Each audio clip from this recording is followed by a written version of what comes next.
Hello, everybody. It's me, Taylor, just all alone by myself. No Drew in sight. What we have here is we got a little mini episode for you with Richie Satori, where he's going to be plugging a show I'm on September 17th. I keep forgetting September 17th. Yep, September 17th, 5 to 7 p.m. at we'll tell you in the episode. It's a Stand Up for Recovery. It's a show benefiting sober stuff. So, ladies and gentlemen, I give you me with Richie Satori. Mwah! Ladies and gentlemen, special guest in the building, taking a break from our normal program with me and Drew. I got Dick Satori in the hot seat here. Hey, guys. On Sober Boys episode, whatever episode it is, like 22 or something. Here to plug some stuff. 62. Episode 69. Dick, how you doing? I'm well, man. How Doing you well? buddy? I'm doing pretty. Life has been very good lately. That's awesome. I'm going to a meeting at 7 o'clock because I need to, because I went to one on Tuesday for the first time in 2 weeks. I was just very busy. I but desperately need to get to one as well. Yeah. I'm doing like the service thing. You know, it's like this constant balance Yeah. and recovery. But I was talking to my friend, Drew makes me bleep the names on the podcast, so I don't say the names. But my friend, he goes to Boys to Men. I was talking to him about, like, I've just heard a lot recently, especially in East Atlanta meetings, like, the meetings, they're part of the program, but they're not the program. Like, Right. AA, the 12 steps are designed for living, and I've been like, I don't know, I've just felt not missing a meeting for 2 weeks. Yeah. Recently I've been like, but I felt so good. But then getting away from a meeting, I'm like, oh, maybe I don't need to go. Maybe I don't need to do any of this. I think I heard it on your podcast, actually. You or Drew said, like, Dr. Bob basically got sober without meetings, or was that like without the 12 steps? I think Maybe, I don't know. Steps. We had some episode we were but- talking about how we were joking about, oh, Bill, you could have saved yourself a lot of trouble if you just went to a meeting. Right. So, Yeah. yeah. No, my philosophy on that is, like, my mindset, I kind of, like they say, you just have to change one thing, yeah. everything. Yeah. And I felt like I had to go to meetings Yeah. at first, and now I feel like it's a privilege. I get to go to meetings. Yeah. So I try to remind myself of that. Yeah, and I you've been always feel sober better. for a long time. I'm coming up on 10 years, February 9th. All right. Yeah. Congrats. It's a lot of Yeah. years. A whole decade. A lot of days. I feel like after you get that first one, then the big ones are 5 and 10. I've heard that, like, 5's like a big milestone. Yeah. As far as, like, you know, it can, like, almost, you know, they say cunning, baffling, motherfucker, whatever Yeah. the three are. Yeah. So yeah, I mean, I can hear, like, it's easy to be like, all right, I got this. I'm just Yeah. gonna, you know. Yeah, I've heard my friend Cleve, he was on the podcast. He says a lot. He gets more out of hearing from a lot of old timers do. They get more out of hearing from newer people than they do from old timers. Cause it's just like, there is also, I feel like once you have a lot of time, it seems like, it almost feels shameful to be like, oh, I'm feeling squirrely or whatever. Yeah. Your ego starts to come Yeah. back into the forefront and pride. And I had issues like that. I was on probation during the first couple years of my journey. Yeah. And, you know, had like slips and slides and you know, I couldn't share about it there because I was worried it would come up in court and I would have broken blah, blah, blah. And I was facing like felony drug charges. So, but then after that, Which drugs? you and I wore these sweatpants for you. And then you got me in the back. Or is it for crack cocaine? Crack is whack. That's great. That's good. It's a reminder to both of us. You ever see the documentary on Netflix called Crack? You know, I saw the preview and I it's was like, good. this is a little triggering. It is a little like, triggering because people do smoke crack in it, but it is good. If you can handle that. I would like to watch it. Does it talk about like It just talks about how... Project Hightower and Reagan? I think so. Reagan, definitely. Yeah. But it's The just like Contras. basically... Yeah, Iran-Contra. How basically Reagan the government was a pumped...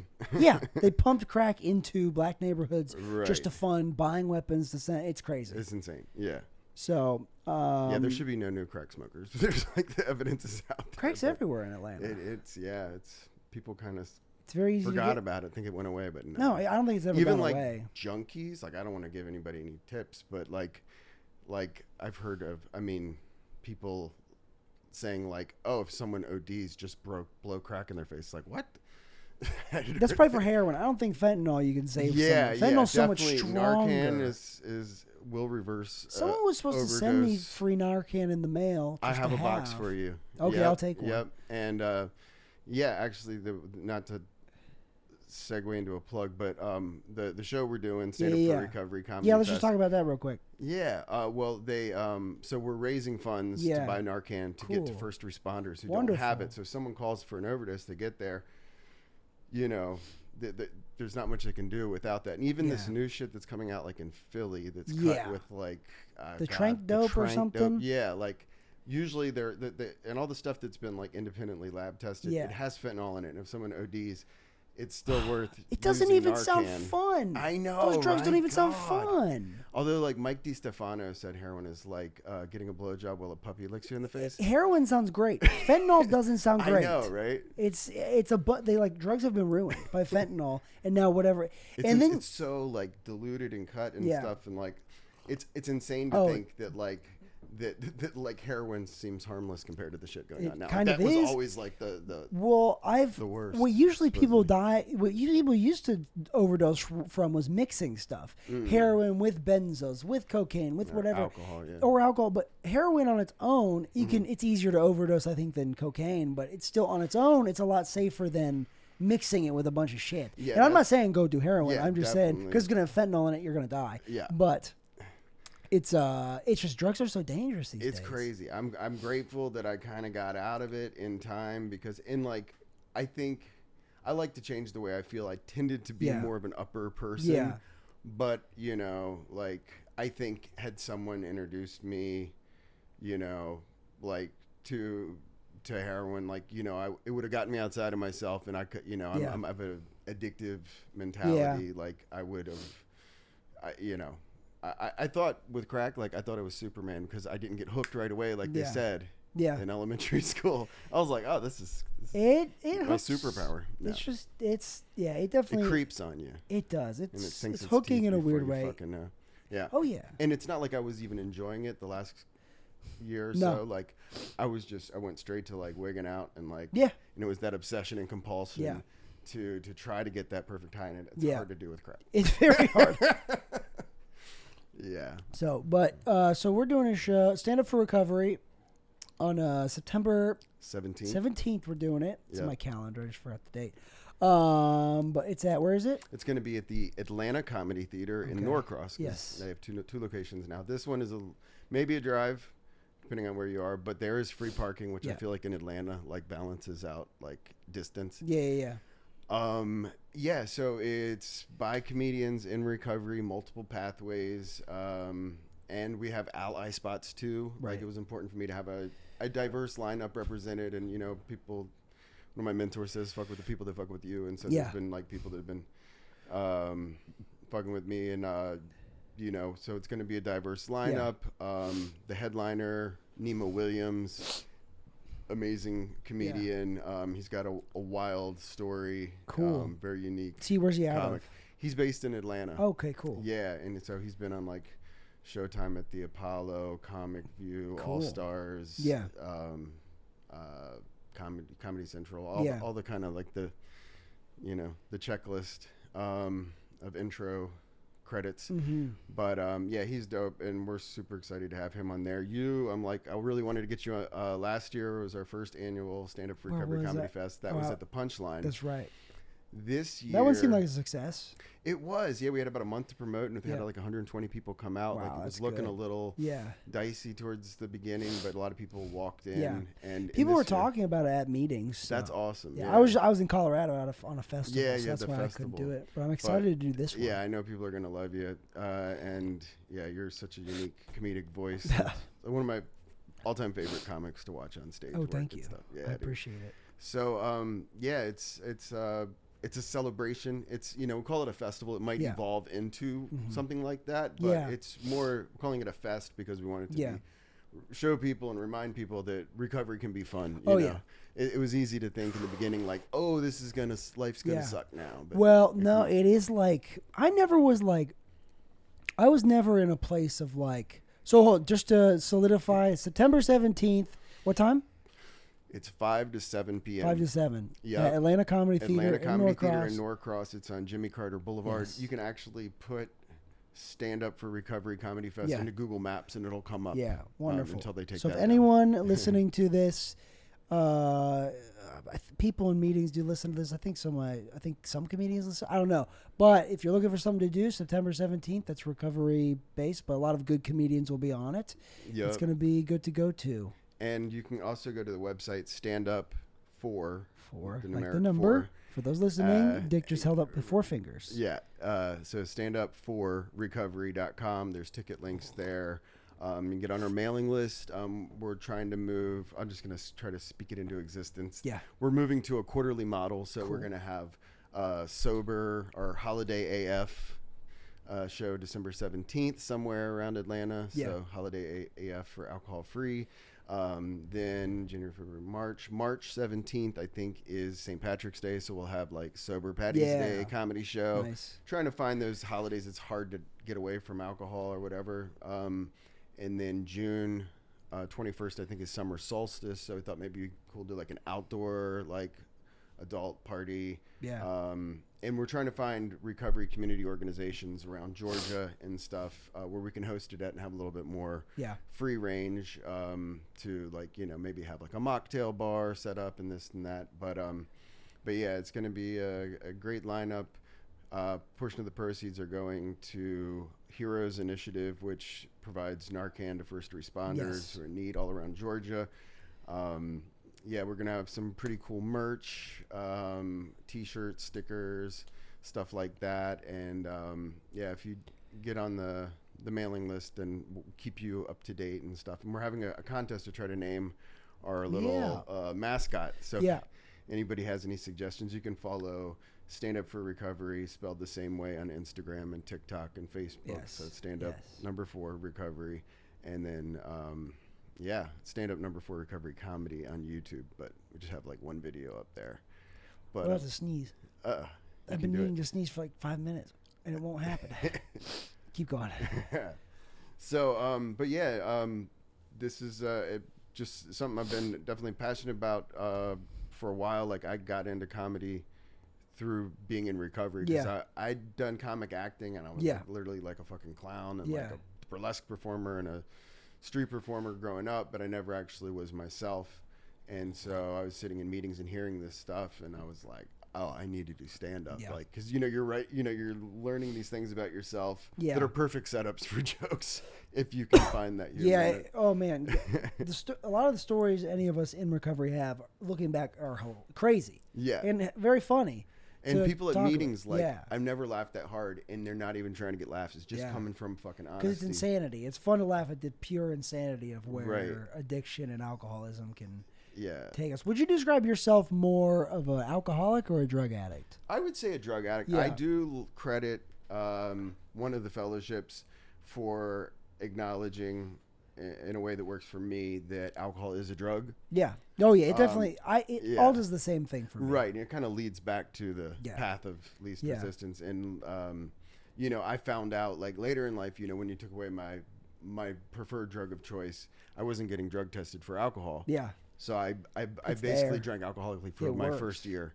Just because I didn't know what else to do. Like I was learning, I was scared. I was afraid to share at meetings because I thought it would come back in court. So I was able to find the outlet of stand-up and then just be like, I was just kidding, if it comes back to bite me in the ass. Alcohol was like the first thing that really kicked my ass, but then nothing really kicked my ass like cocaine and crack does, at least mentally. It's just a different... it all makes me feel like shit at the end of the day, but it's just a really different... shitty vibe. There's a good... You know who... Yeah, it really is. It's... You know who Mark Houston is? He's a good speaker, but he was sharing at some Cocaine Anonymous conference, and he was saying like, oh, I thank God for cocaine because cocaine brought me into AA about 10 years sooner than alcohol would have. Wow. Just because it's just so like socially accepted. The come down is so awful. Oh, cocaine. That's how I attribute it to it. Just the come down sucks so much. Right. That you can't really booze. You can kind of pour booze on a hangover, but it doesn't seem like you can do that for very long with cocaine. At least the cocaine that's around these days is just horrendous. Yeah. It's a hell of a drug. Yeah, Rick James. But man, it's good. It's good to be clean and serene. So Yeah. My thought was like, I wasn't looking for the solution when I came into the rooms. I mean, in a way I was, but I was very much like me against the world. Yeah. And like my mindset was like, it took me 33 years to admit I'm an addict, and now I got to say I'm an alcoholic. But yeah. Right. If you focus on the solution, you'll find the solution. If you focus on the negative, there's a negativity bias. You're going to just start seeing everything against you. And yeah. So but no, I love. There's a woman that moderated in the rooms. That I talked to for a while online, and I was kind of struggling with that, like, and she's like, if there's a storm at sea, any port will do, So like, if you need a meeting, get to a meeting. Like, I feel like I could go to like Overeaters Anonymous or whatever. Yeah. Oh, I see what you're saying. Yeah. I've only ever been to AA. Sometimes, like, I think like Lexington, Kentucky is more of like an NA town, and then you have like Louisville is like more of an AA town, and so just kind of like, I have both apps, and I like, I'm trying to open my, I want to be bulletproof in my recovery, because I'm resigned to the fact that this is sort of a lifelong thing. And so like Smart Recovery, Refuge Recovery, Dharma Recovery, Y12S, our Yoga 12-step recovery, which is meant to be like supplemental, but like, because I don't want to use not fucking with a fellowship as a means of a reservation to go back out. Like, definitely. I don't want to put anything on a pedestal too much. I don't know if I have any reservations anymore. I think I maybe get them like, oh, if my brother dies, I don't know what I would do, or something like that.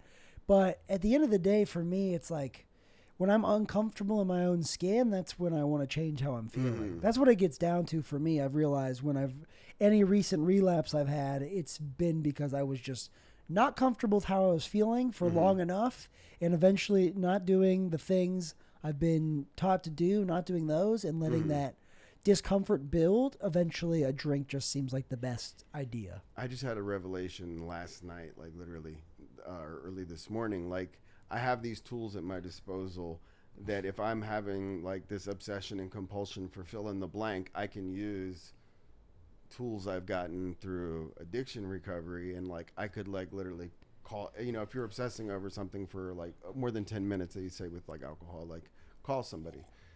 That's when it becomes like an obsession. And then like, so I could call someone to get outside of myself. I could do something nice to get outside of myself. Like, service early was a big thing. They say like self-centeredness is the core of the disease of addiction. So anything to get outside yourself, and it actually kind of feels good. Yeah. They don't tell you that in school. Because I was going to go to a meeting on Monday, because I hadn't been in 2 weeks, but then my friend had, he got back in town from Australia, Nathan Driver. He just did my other podcast. He's a comic. You know Nathan? I know the name. I've got dysnomia. I can't remember names worth shit. Yeah. I think it came from smoking too much ditch weed when I was 13. But too much what? Ditch weed. He called me because he stayed here, and he was supposed to leave on Monday, but then he calls me at like, I was golfing at the golf course down that way. Yeah. It looked beautiful. I saw that on there. Yeah, there's Charlie Yates and then East Lake. East Lake, you can't get on; it's private. But he called. His car was dead because the rental car he got kept dying. They don't take care of those at some of those places. People don't take care of them when they rent them. So then I went and jumped him, and then I got dinner with him. But so I missed the meeting. But I was like, well, this is the last time I'm going to see him because he went back to North Carolina. I'm like, I don't know when I'll see him again. But then I was talking to my friend, and he was like, well, it's kind of. I settled on like, oh, I think it was okay to not go to a meeting because I still helped him out. Right. Jumped his car. Service. Yeah. And then we got dinner. Yeah. And there is like something that makes me think of, I've worked in the field as a peer specialist. And they have like what they call, like, doctors have it and nurses, it's compassion fatigue. And it can really burn you out. Like, there's actually, I've heard, I don't know any facts on this because a lot of, anonymous things are not evidence-based, but they do have some facts. There's a higher chance of relapse for people who work in the field of helping people with addiction. Like run a sober house or something? Something like that, yeah, or peer specialist, something like that, because it's, well, one, it can really drain you, but two, you can trick yourself into thinking like, oh, I'm doing service, I don't need to go to meetings or whatever worked in the beginning. Yeah. And I saw that happen to some people I've worked with in the past, and it's just an important reminder, I've got to keep my recovery because in shape. My brain tells me so many things about like not even like excuses to not go to meetings, but I will start getting annoyed at people in my head that like I see at meetings. Yeah. Because because I hadn't been to a meeting in 2 weeks, I was like thinking about a meeting I usually go to, and I'm all of a sudden getting annoyed with specific people at that meeting, not about anything they've done in the past, but like scenarios I make up in my head. You're like vicariously taking your inventory through them in your mind. Like I've done that before. Like I feel like, people are judging me. And I'm just like reflecting on myself, almost like when I would be, watching a movie with family, even like years after getting clean sober, like someone sniffs on a movie, I'm like, everyone thinks I just did a line in the bathroom because it's that let go, that guilt and forgiveness. And I had a bit of an epiphany, but like I've struggled with like some negative self-talk and stuff, chronic negative thinking. And I think Murray Bamford has a whole like special on it. But like, I kind of caught myself, and I'm like, I don't have to talk to myself like that anymore. No, you don't. Yeah. And like, I don't have to make myself, I've been really on this recently. Like, I don't need to make myself feel like shit for no reason. About like, say like, cause Monday I missed that meeting. It's like, I had something to do. But then I start to feel like ashamed. Like, oh, I missed a meeting I said I was going to go to. And now, cause I told my sponsor I would go to, now he's mad at me. It's like, none of that's true. Yeah. None of this stuff. I had a really cool sponsor once, and I would always have these things like, oh, I was dragging my feet on step work, this, that, and the third. And his bottom line was like, did you drink? And be like, no. And he's like, okay.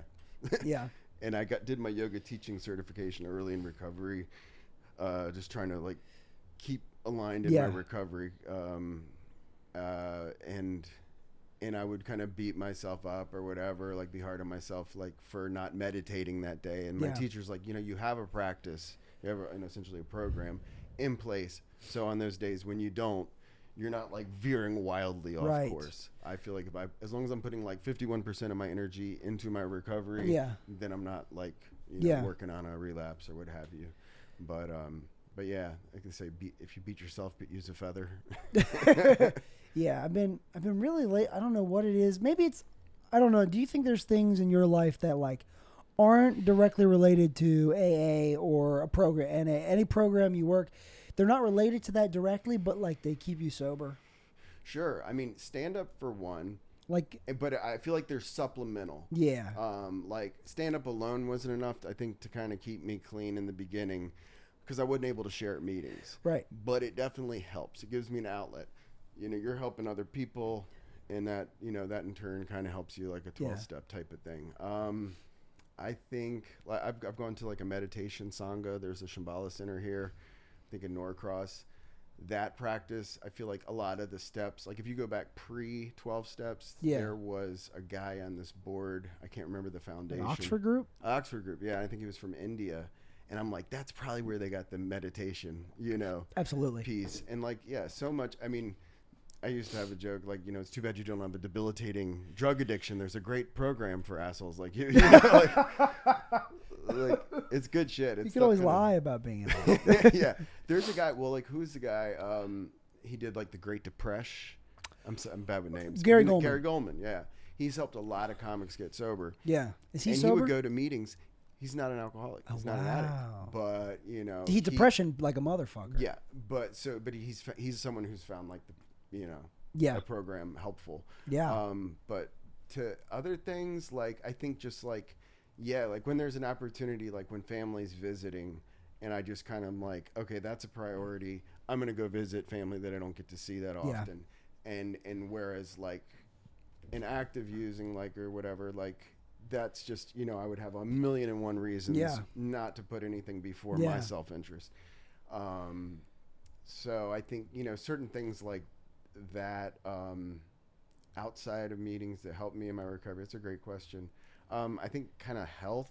Oh, here's one. Without getting into too many specifics, so to me, if you look at a Venn diagram of addiction and mental health challenges, there's a lot of gray areas, so to speak, and not everybody with addiction has mental health challenges, but I think a majority do. I mean, even if you look at the definition of addiction is an obsession and compulsion to use or drink, so that's OCD there. That's anxiety. A lot of, I think, people have struggle with ADD and in recovery. I mean, maybe I'm making that up, but I do appreciate the pace at which you guys read the big book. Slow? Yeah, it works with my ADD. Just get off course and get back on course? Yeah.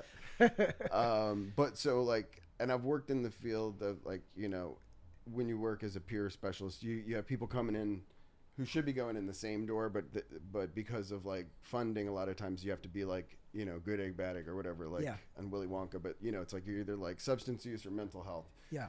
And really, they should be kind of treated together, in my opinion. So, long story long, I've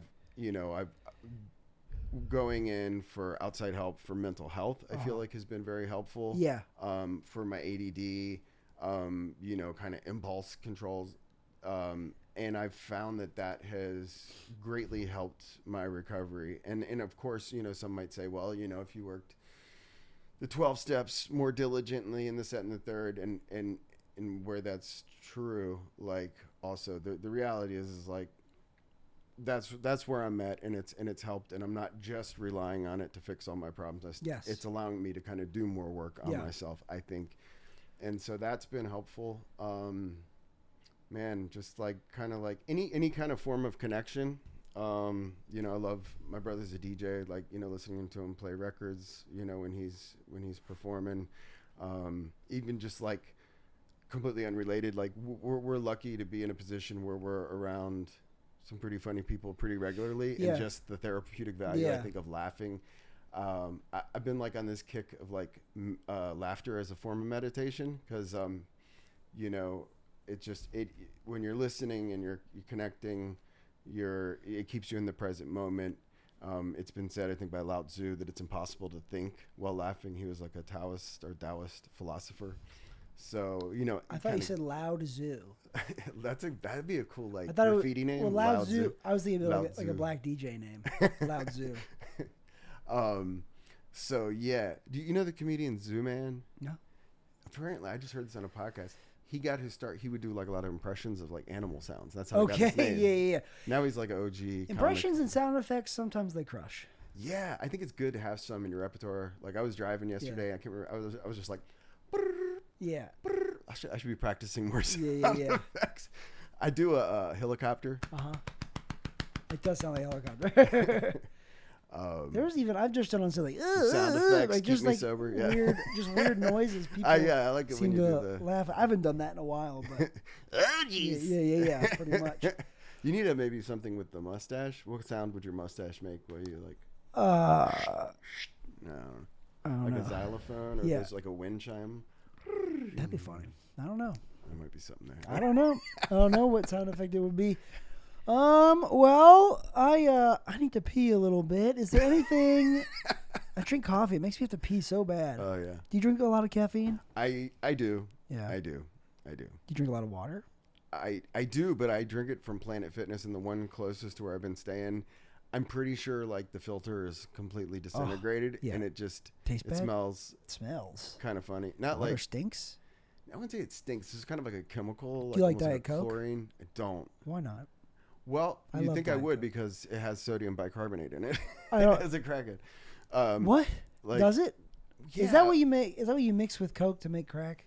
Yeah. Oh, so baking soda is just sodium bicarbonate? I think so. I might have made that up, but I was thinking about that today. Huh? You can't smoke Diet Coke. That's true. Although once in a pinch, I was looking for some to make some hard. Yeah.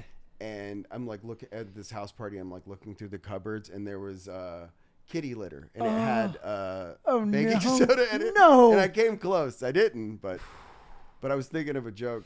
It's Isn't it weird to get to a place with crack? Because it's to be I would rather smoke crack than do Coke. At least that's where I've gotten to. Because I don't want to get into glory story. Yeah. But Yeah. It's just that's where it brought me to. Like, I don't want to fuck up my nose stuffing all this shit up there. Mm-hmm. It just like for I some thought reason it would be less obvious by smoking it. Like, yeah, because you're not sniffling and stuff. yeah, but then I look like an extra on The Walking Dead. You know. Yeah, a little bit. Pretty rough. I think. Yeah. I don't know. I think it was like down to like 169 or something like that. I'm like, I could lose 20 pounds now, but yeah, I feel like I'm a little healthier now for sure. But yeah, no, I was thinking of this joke, like, sober and the bartenders, says, you want a drink? I'm like, oh, actually, I don't drink. He's like, do you want an NA beer? Yeah. I'm like, NA beer? Shouldn't they call it AA beer?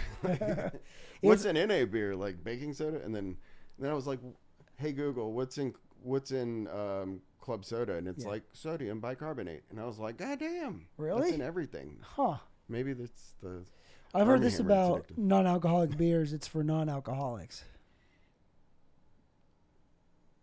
That's funny. Yeah, because like a true alcoholic probably there's still like would be a bit trace triggering. amounts of alcohol in. Yeah.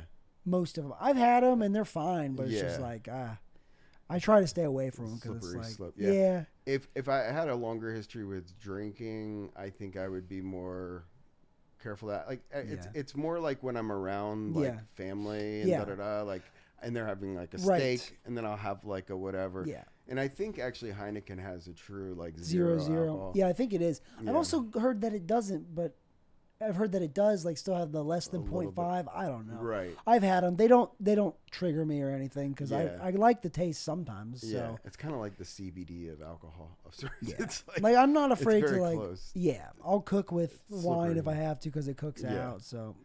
Yeah. Some people are real militant about it, but. And I can get that. Whatever works for them. Yeah. I've noticed a lot of like sober events have mocktail bars. Yeah.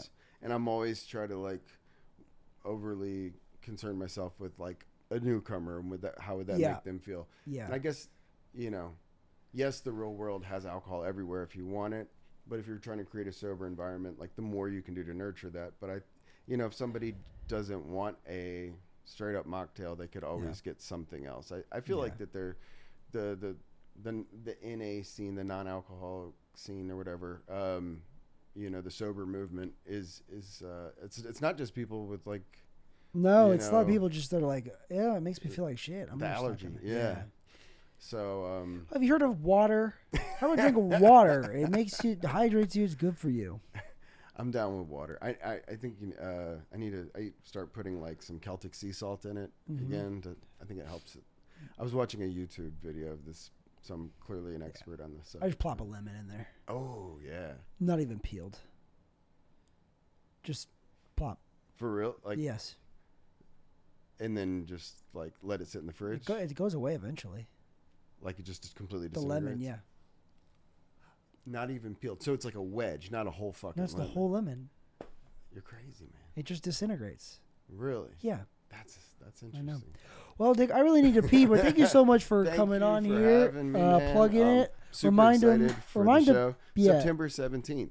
5 to 7 p.m. 5 to 7 p.m. Atlanta Comedy Get your tickets online. They're $15 each, but then they hit you with the surcharge because I blame Ticketmaster for. But it's going to be a great time. A huge lineup: Nima Williams, Walker Hayes, Taylor Neely, Liz Durr, myself, Richie Satori, William Childress. William Childress is going to be there. We've got guest spots. Mandel is going to be dropping in. Daniel Delano is going to be dropping in. Cherie Daniels is dropping in. Malachi Black is going to be flying in from Dallas to do a guest spot. Shout out to Malachi. Funny dude. He's written for a lot of comics.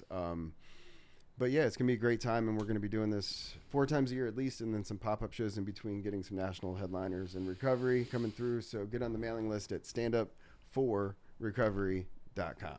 Awesome. Well, thank you so much for coming on. Thank you, man. I love this show. Appreciate your service. Yeah. If you can call it service. Well, now we go back to me and Drew doing whatever we're doing. Goodbye. Shout out to Drew.